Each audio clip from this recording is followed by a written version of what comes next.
அன்பிற்கினிய அனைவருக்கும் இனிய வணக்கம். என்னுடைய பெயர் முனைவர் Praveen. Classic Tamil academy, Chidambaram.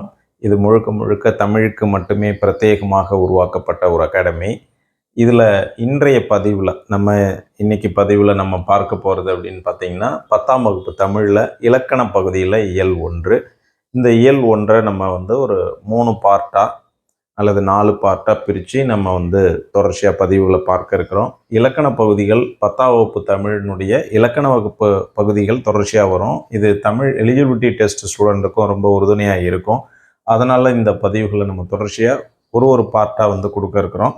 So இந்த முதல் பார்ட்டில் நம்ம இன்றைக்கி பார்க்க போகிறது அப்படின்னு பார்த்தீங்கன்னா, முதல் எழுத்துக்கள், சார்பெழுத்துகள். இந்த தமிழ் எழுத்தினுடைய வகைகளில் 2 வகையாக வரக்கூடிய முதல் எழுத்துகள், சார்பெழுத்துகள் அப்படிங்கிற இந்த 2 பகுதியினுடைய அடிப்படையை பார்த்துட்டு அதுக்கப்புறமா நம்ம அடுத்த பகுதிக்கு போவோம்.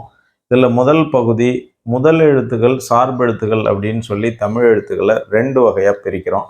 தமிழ் எழுத்துக்களுடைய எண்ணிக்கை நமக்கு 247 அப்படிங்கிறது தெரியும். இதனோட அடிப்படை இலக்கணத்தை நம்ம வேறொரு பதிவில் நம்ம பார்க்கலாம். இப்போ இந்த முதல் எழுத்துகள் அப்படின்னு பார்க்கும் பொழுது 2 வகை. உயிர் 12, மெய் 18. இது 2ஐயும் சேர்த்து 30 எழுத்துக்களை முதல் எழுத்துகள் அப்படின்னு சொல்கிறோம். இந்த எழுத்துக்கள் தான் பிற எழுத்துக்கள் தோன்றுவதற்கு முதன்மையாக இருக்கிறதால இதை முதல் எழுத்துக்கள்னு சொல்கிறோம்.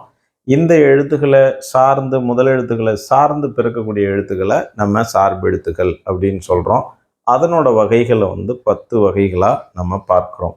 உயிர்மை, ஆயுதம், உயிரிழப்படை, ஒற்றளப்படை, குற்றியலுகரம், குற்றியலிகரம், ஐகார குறுக்கம், ஔகார குறுக்கம், மகர குறுக்கம், ஆயுத குறுக்கம் இப்படின்னு சொல்லி 10 வகைகளை பார்க்குறோம்.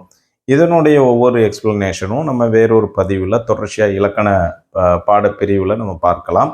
இந்த 10ஆம் வகுப்பு பாடத்தில் மேலும் இதுக்கு அடுத்து என்ன பகுதி கொடுத்துருக்காங்க அப்படின்னா, அளபடை கொடுத்துருக்குறாங்க. அந்த அளபடையில் 2 அளபடை நமக்கு வரும். அளபடையில் 2, ஒன்று ஒற்றளபடை, இன்னொன்று உயிரிழப்படை. அதாவது முதல்ல உயிரிழப்படை, அடுத்தது ஒற்றளபடை. இப்படி அளபடை 2 வகைகள் வரும். இந்த அளபடை பகுதியை தான் நம்ம அடுத்த பகுதியில் பார்க்க இருக்கிறோம். நன்றி, வணக்கம். இந்த பதிவு தொடர்ச்சியாக உங்களுக்கு தேவைப்படும் பொழுது இந்த சேனலை சப்ஸ்கிரைப் பண்ணி வச்சுக்கோங்க. மீண்டும் அடுத்த பதிவில் அளபடையை பார்க்கலாம். நன்றி, வணக்கம். வாழ்க தமிழ்.